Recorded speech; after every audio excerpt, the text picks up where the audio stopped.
The 45th President of the United States of America, Donald J. Trump. 4 years ago, Donald Trump defied the polls and surprised the world. Now, the voters will pass judgment on what has been one of the most turbulent and unpredictable presidencies America has ever seen. Together, we will make America great again.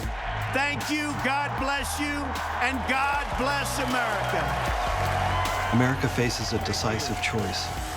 If he's re-elected and has another 4 years, incalculable and perhaps irreversible damage will be done to American democracy and how America operates and what it stands for in this world. So really everything is at stake for the future of the country.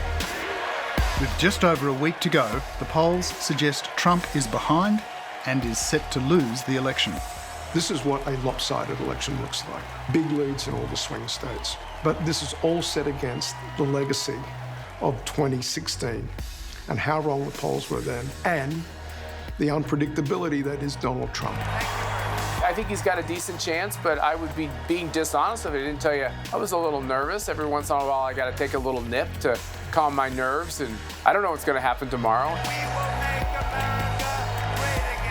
The president really, he needs every state he won before, and that's looking less and less likely. He needs every vote that he got before, and he's lost some of those already. A victim himself of a pandemic still raging out of control, an economy in crisis, and the United States more divided than ever. Enough, you would think, to guarantee electoral defeat. But Donald Trump has continually defied the traditions and expectations of politics. Tonight on Four Corners, where has Trump's chaotic leadership left America? And could this really be the end of his presidency?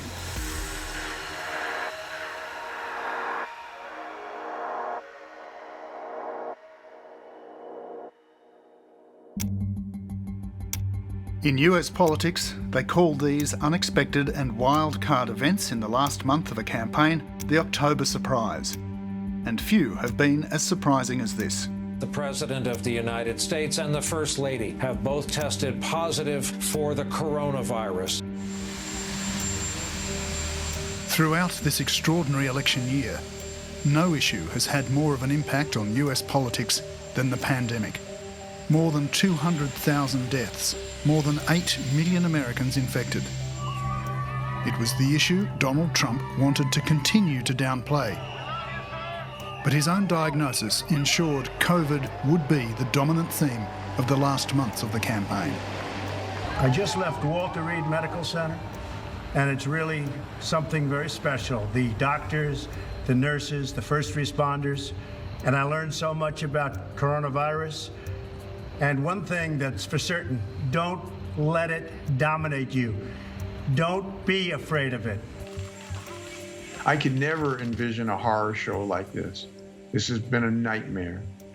And it just goes from bad to worse.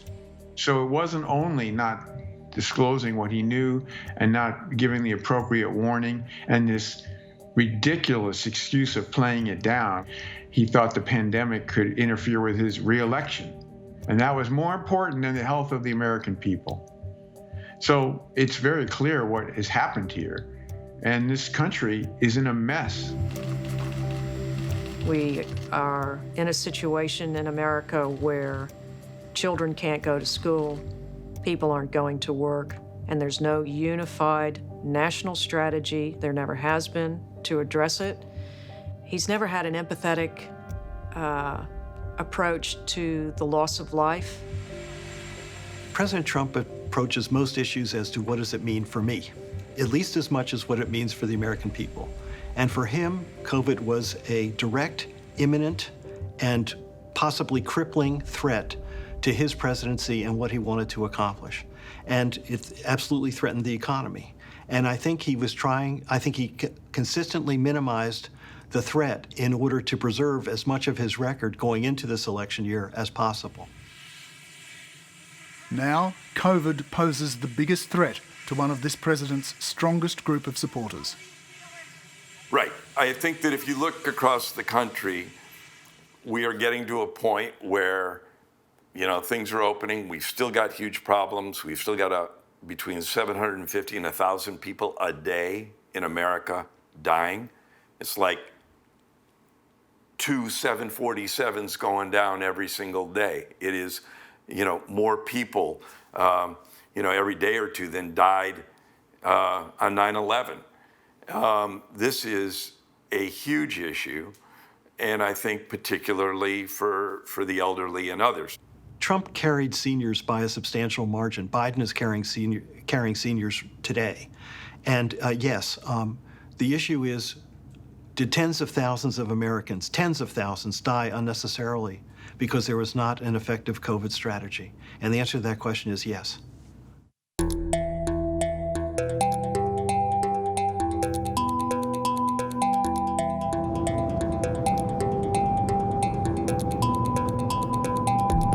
For Trump, Florida is a must-win state.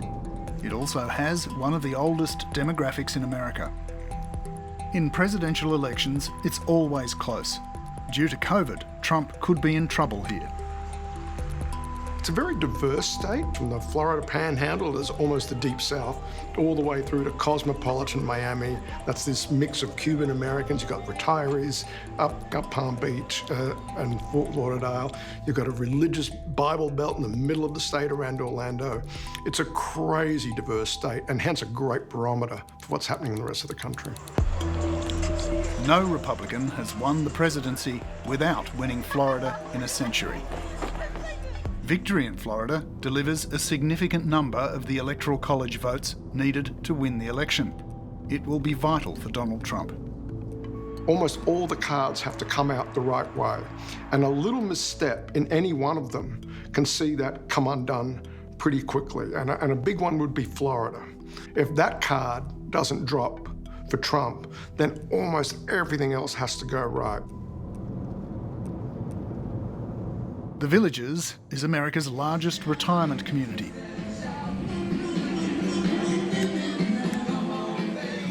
$130,000 people and growing faster than anywhere in the US.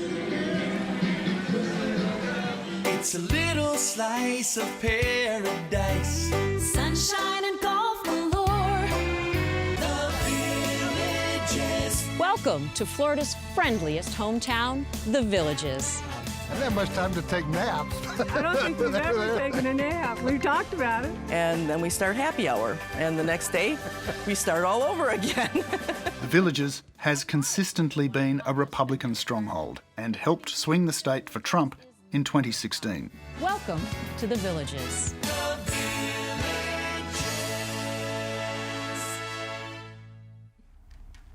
I think the importance of an area like the Villages is really exemplified by the fact that we've had the vice president here on 2 occasions. We've had just about every major candidate over the years here. We've had the president here. I think they understand the importance not only of our demographic, they also understand that we go out and vote. The Villages even has its own Trump Club. Tonight, they're holding a dinner in the president's honour. I'm here to support President Trump for his re-election campaign for 2020. And today's Trump Day in the Villages. So this is, I think it's our 3rd annual dinner since his election in 2016. I see really big Make America Great Again events. Appreciate that. Republicans know how important this demographic is, and campaigners for Trump, like Chris Sprouse, are taking nothing for granted. So we go down there and we meet the president. The Villages has been wildly supportive of the president. It's important that they turn out in big number to support him. I know that they're going to, because you can feel the energy tonight of the group of folks here. You know, we're sitting right here. The president gives a 2-hour speech. In this room, Chris Sprouse is preaching to the choir. When I was walking into the parking lot, Pastor, I saw a nice bumper sticker that said, "Jesus is essential."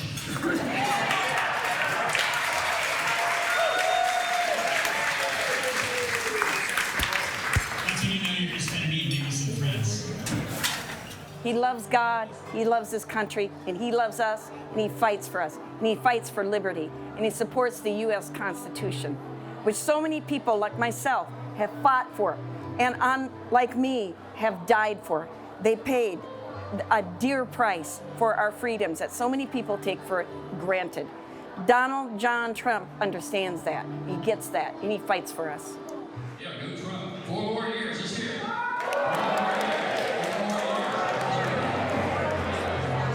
After months of the president downplaying the COVID threat, tonight, no one here is wearing a mask. Where would we have been if the president would have stood up and says, this is the worst thing that could have happened, everybody run and hide? You know, he tried to put it in its proper perspective. All in all, I think when we come through all this and we look back, hindsight will say, all things being considered, he did a pretty good job. Okay, so we have yard signs too, if you want one of those. There's no price. Really? Not everyone sees it that way. We'll give you this. There's no doubt Trump's handling of the pandemic is a political issue here. So let me sign you in. We're doing this for COVID tracing. He's never considered a big problem, which is an issue here. It could have been back to normal way before now if he had done what he needed to do, but he did not. He didn't shut things down. He didn't have people wear masks. He didn't put out the PPE. He just didn't do the stuff he needed to do.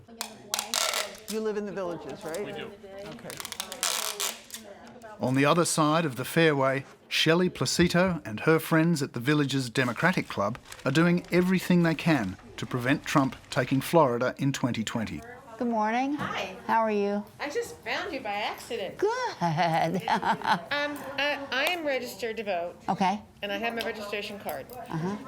The question is, I can't remember if I requested a mail-in ballot or not. Okay. You know, this is a community of primarily over 55. I think the average age is 72. The Villages is the prime target for COVID to do some real damage. Chris Stanley is the president of the club. She retired here to the warmer weather 6 years ago and says Trump has caused division in the Villages. It's always been a really political place. It's always been a very Republican place. But we were able to coexist pretty peacefully. We don't anymore, particularly not in the last several months. If you're in a Republican golf game and you come out with, I'm not supporting Trump, you may lose your golf game. You'll lose your social group. Your spouse will lose their social group and golf game. You won't be invited to the neighborhood party. Things are tense here. In this manufactured utopia for older Americans, divisions run deep. When Trump supporters held a golf cart rally to celebrate the president's birthday, tempers flared. Fuck Trump! Oh, fuck Trump! Nasty language. Oh, listen to your president if you want nasty language. White power! White power! There you go, white power. The guy in the golf cart is shouting white power. And that, in my life, is probably the most horrific thing I've ever seen. It was awful. And it took days before anybody in the Villages for Trump Club or the Republican Club to disavow it. It took days. It was horrible. And it brought us the kind of attention that nobody wants. Donald Trump amplified the conflict when he retweeted the footage. The Democrats who live here are very motivated to get rid of President Trump, very motivated, as well as the independents and no party affiliates, the one that choose not to pick a party. People really want to see him go. So we are banking on our enthusiasm, mitigating the damage of the Republicans here in this area so the Democrats in other parts of the state can pick it up and we can get him out of office.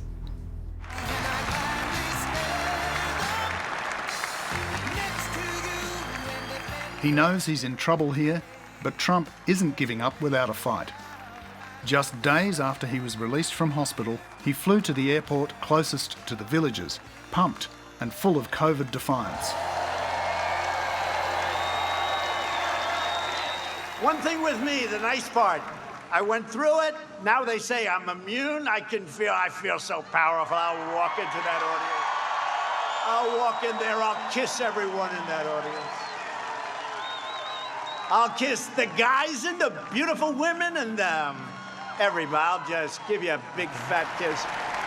And we will make America great again.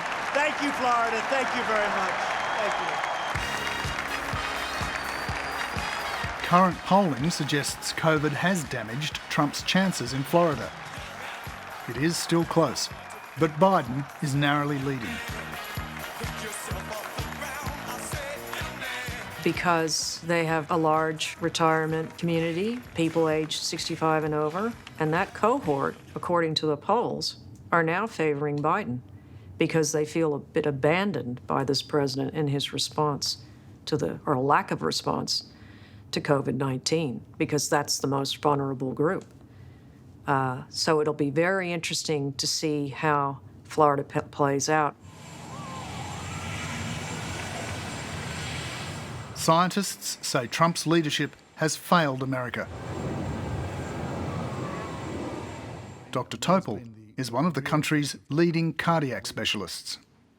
Well, what's happened is that we have a president who's anti-science, who knew that this was transmitted through the air, aerosol, in January and early February, and that it was fatal at a order of magnitude more than seasonal flu, didn't tell the American people.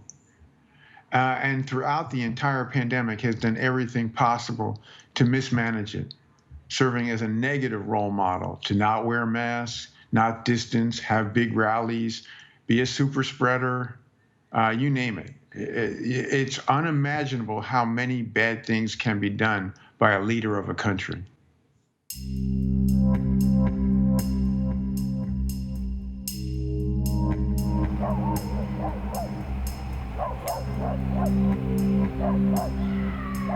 Another crucial battleground for Trump runs through what are known as the Rust Belt states: Michigan, Wisconsin and Pennsylvania. The once mighty industrial heartland of the Midwest, depressed by decades of manufacturing decline.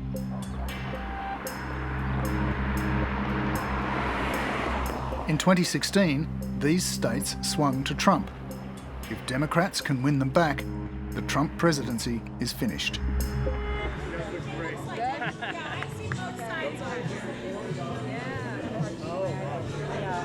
It's the team that's going to paint Pennsylvania red. Yes. How are you? Here in central Pennsylvania, grassroots Republicans are working hard for Donald Trump. At the Republican Women of Luzerne County Picnic Day, enthusiasm for the president still runs high. I know they say it every election, but this really is the biggest election of our time. And so to make sure that President Trump is sitting there in January is probably one of the biggest things we can do between now and November 3rd.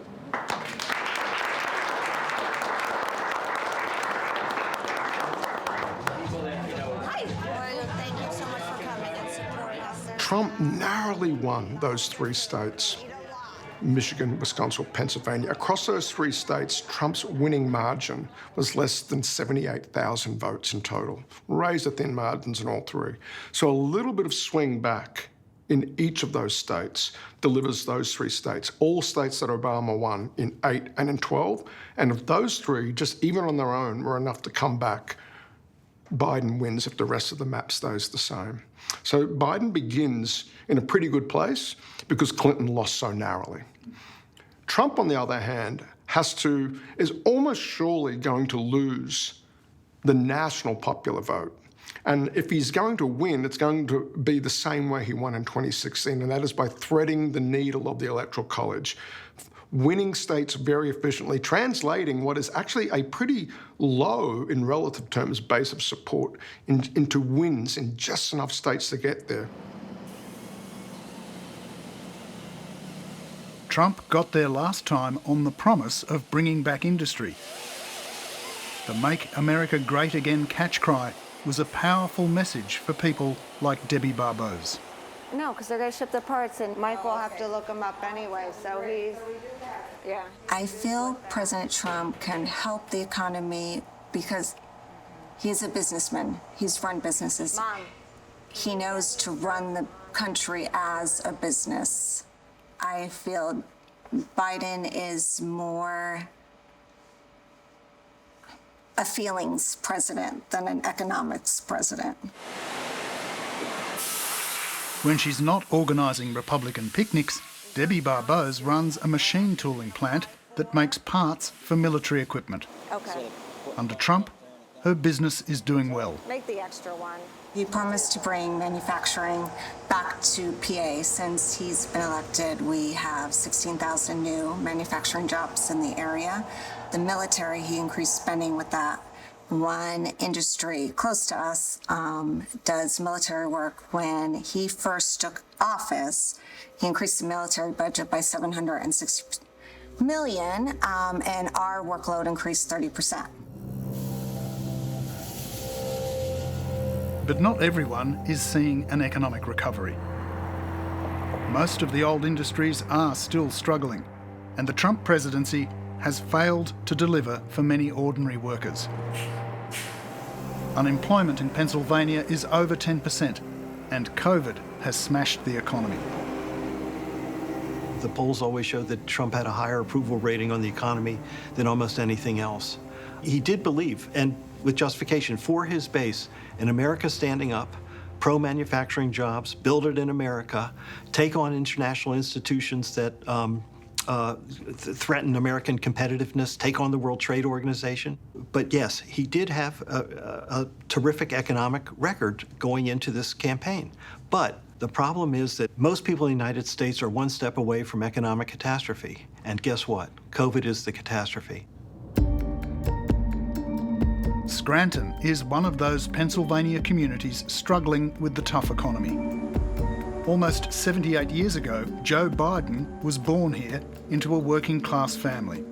Humble origins that he cites often on the campaign trail to contrast with Donald Trump's more privileged New York upbringing. Well, I couldn't come to Scranton without coming by the old house. Next time, hopefully without a mask, okay? What's his name? Bennett. Hey, Bennett, how are you? Obama carried Pennsylvania twice with Biden on the ticket, and Biden has done a couple of things. He always mentions Scranton when he's in Pennsylvania, and he goes to Scranton when he can. The working class town of all working class towns, it's emblematic of what it means to have working class roots, to say you come from Scranton, Pennsylvania. Chris Patrick is the chairman of the local Democratic Committee. He's convinced that voters here believe Trump has overpromised and underdelivered on the economy, and the state will swing back to the Democrats this time. Morning. Trump made a lot of promises that he couldn't keep.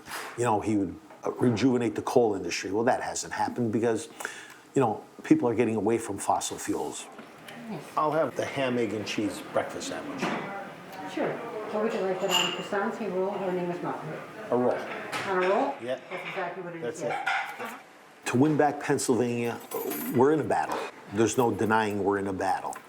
However, I feel that the people in Pennsylvania will vote for their native son, Joe Biden.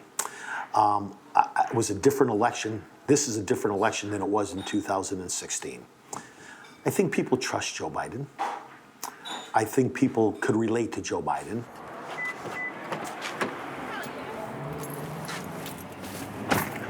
There are three major highways that run through Scranton. For political operators like Chris Patrick, that makes this a good distribution point. This is our Lackawanna County Democratic Committee headquarters. So everything's happening out of here.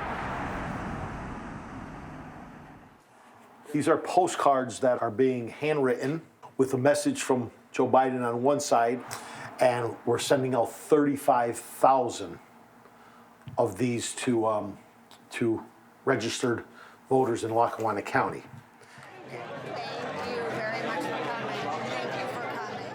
The Republican Party under Trump had successfully broadened its appeal to disaffected white voters.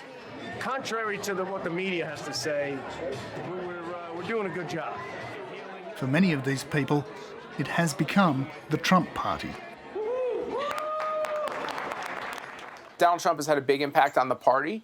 When Donald Trump is off the scene, other people will have a big impact on the party. But I think the key thing is when I travel around our country, what I see is a lot of what we call the forgotten men and women, a lot of blue-collar people who have to keep track of their hours in order to figure out what their wages are. They might get paid by the hour.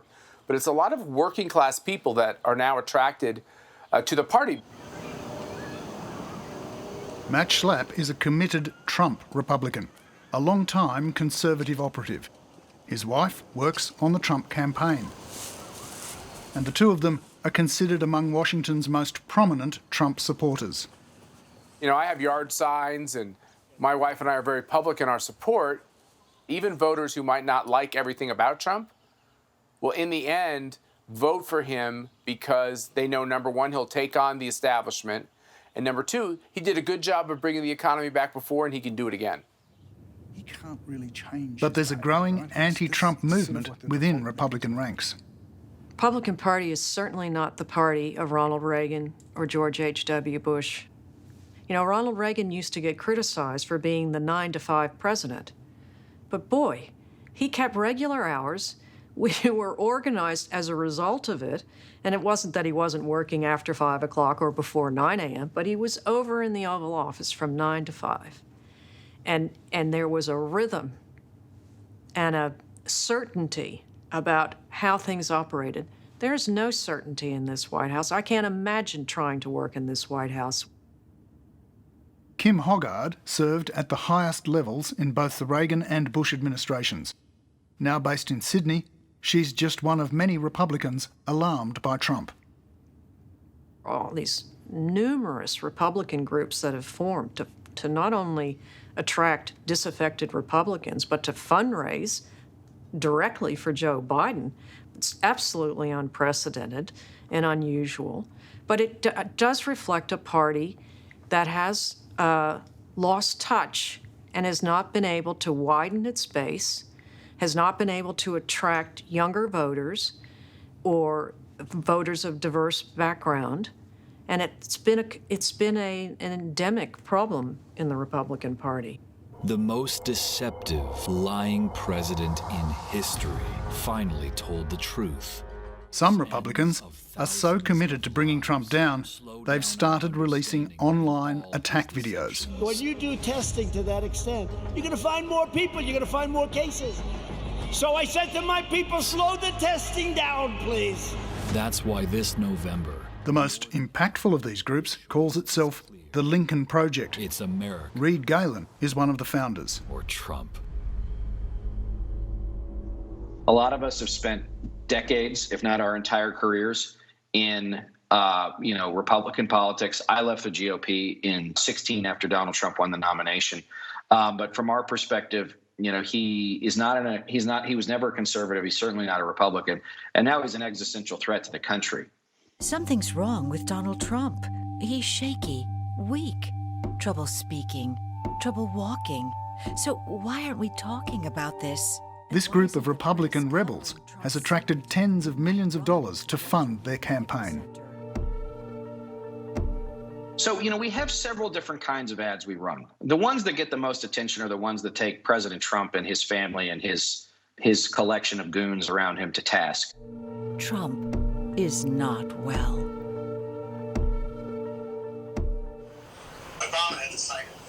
That's right. Pro-Trump Republicans like Matt Schlapp dismiss the anti-Trumpers as embittered elitists. The real question in this campaign isn't what a bunch of wealthy consultants believe about Donald Trump. The real question in this campaign is, what do working people feel in Pennsylvania, in Wisconsin, in Michigan, in Florida, in North Carolina, in Nevada, in Arizona? What do they think about him? What African Americans think about him?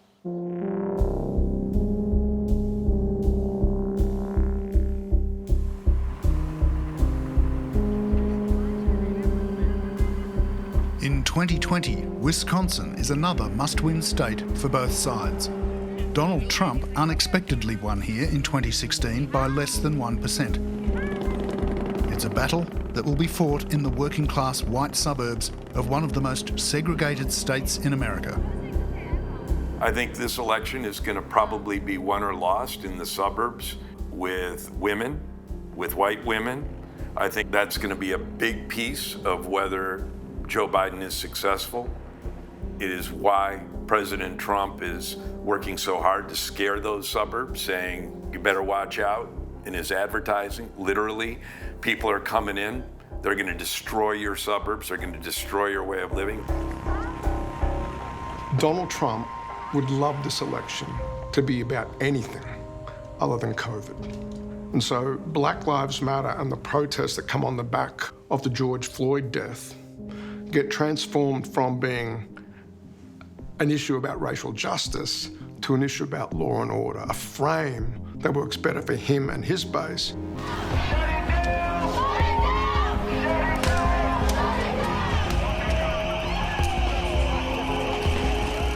The riots in Kenosha, a small city here in Wisconsin, have undoubtedly helped Trump amplify that message.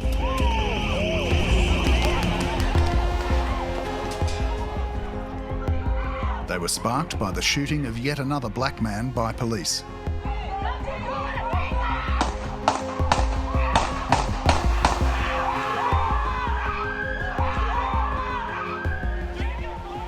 The shooting of Jacob Blake brought hundreds of protesters onto the streets.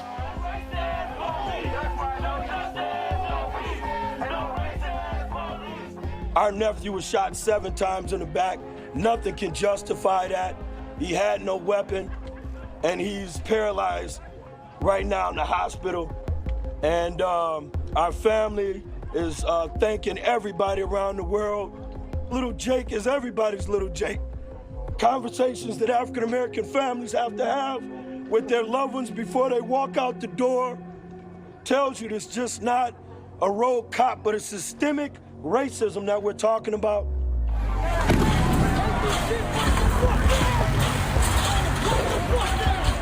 Days of rioting and looting followed, destroying parts of the town. Many businesses were torched or defaced.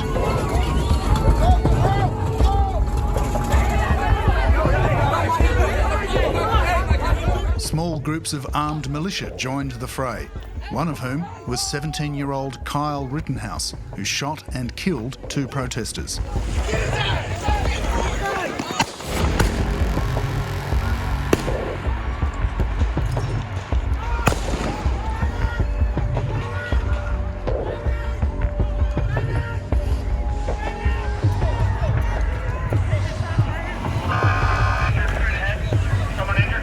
Donald Trump pointedly refused to denounce the shooting.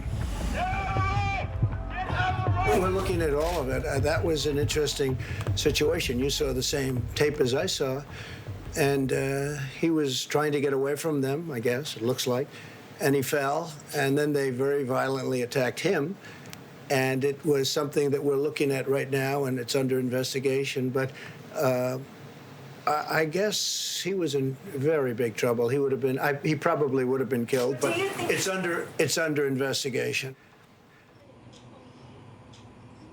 Pat and Eric Ertl have run their computer business here for 30 years. It was trashed in the unrest. Walking in glass, you can't describe the feeling. And especially at our age, we're in our 70s. Knowing that we've got to start over again? All these years of work and making this place what it was, and now we have to start over? We were the only thing standing, and everything else was burned down. Ours was completely destroyed, but it wasn't burned. When something like this happens, a tragedy like this, instead of improving that tolerance, it shifts it the other way. I have a fear now. The community came down and painted everything. Painted. Artists from all over the community came to... They painted some things we didn't like, and we had them painted over again. What did they paint that you didn't like? Black Lives Matter. Because like I said, if you want to put every life matters. That's one thing, but yeah. But to me, BLM is a terrorist organization.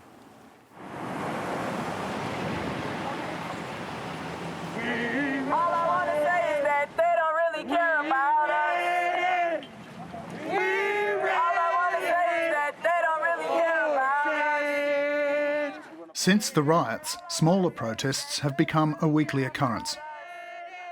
Portia Bennett is one of those leading this march. She says the racial tension in Kenosha has intensified. We ready. We ready. It's horrible, very horrible. You got people who are more open now. Businesses that we have spent money at who are literally posting racial stuff against black people, and it's just ridiculous. A part of me is happy about it though, because now we see you for who you really are. As we say, the sheets are off the heads at that point. I hate that I have to do it. I never thought in a million years I would have to walk around with a gun on me. I never thought I would have to do something like that. I don't like it, but I know I have to.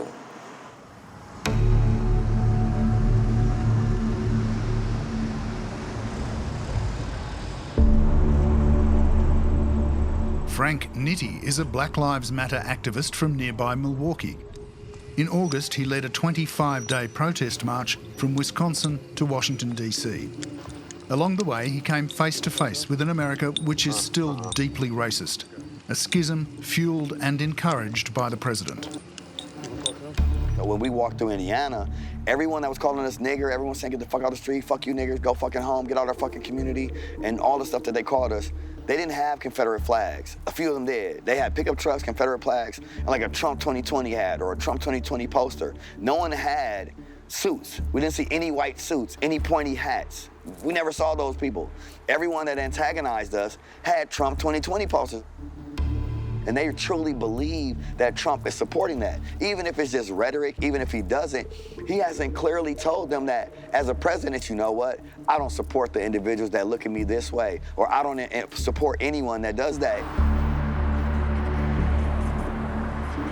It's difficult to watch what's going on in the United States now because we can see that so much hasn't been achieved in America that should have been achieved a long time ago around racial injustice and police brutality. And we've had a president who's exacerbated it by not addressing it, by not trying to calm people down, by not trying to bring together people, not sitting down and speaking to police departments, police chiefs, or activists to find a way forward.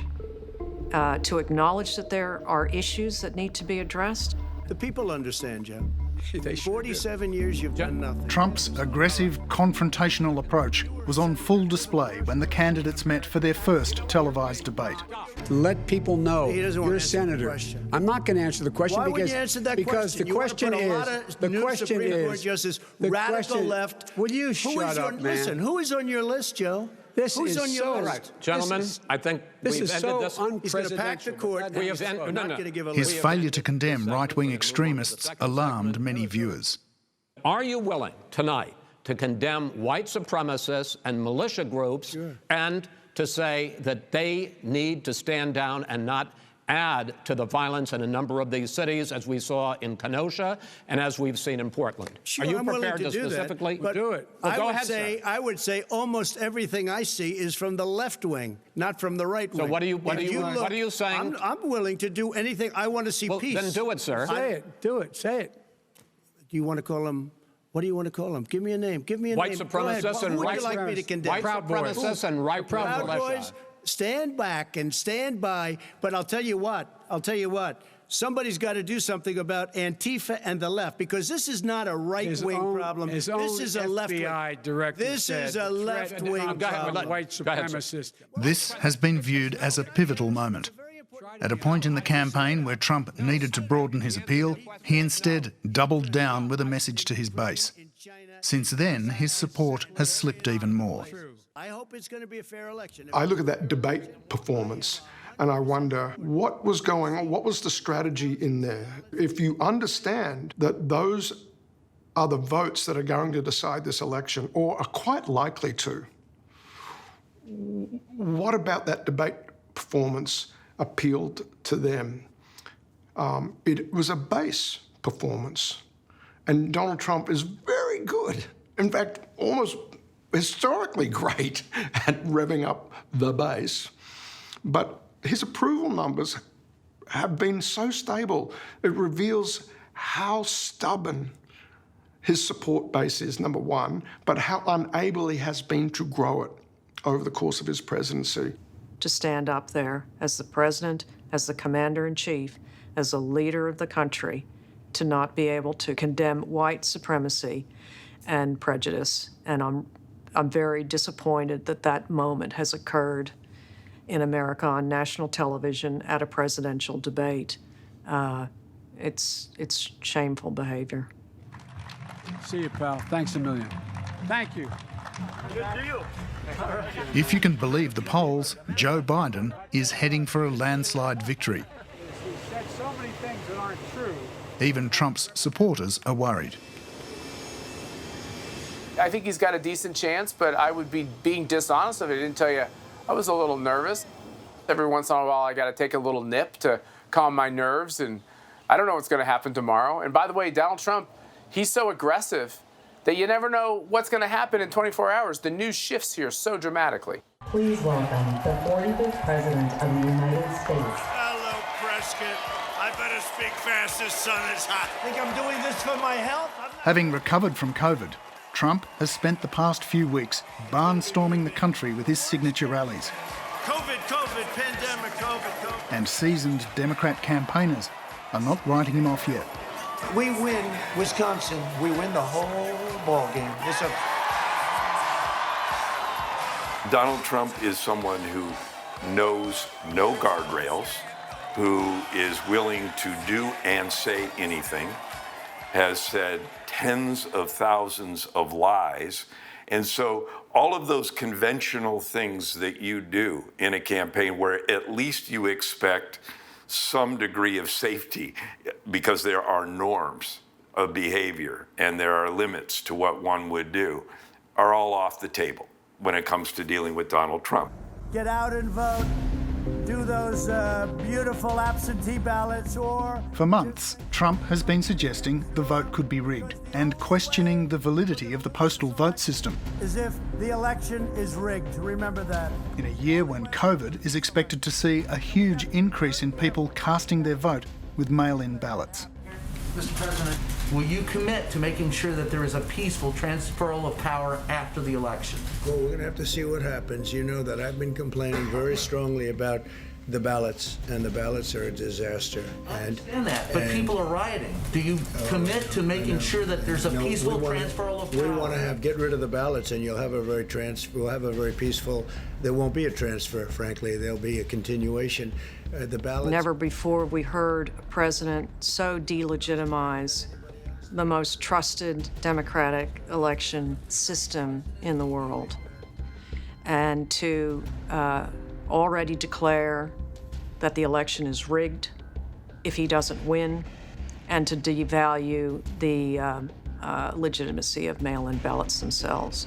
I have full confidence that if Donald Trump loses this race fair and square, and it's very apparent election night, he will back out of the presidency at the appointed time and allow Joe Biden to come in and take over the constitutional mantle of government. I have no doubt of that already at all. But if there are a lot of irregularities, I think he should fight it.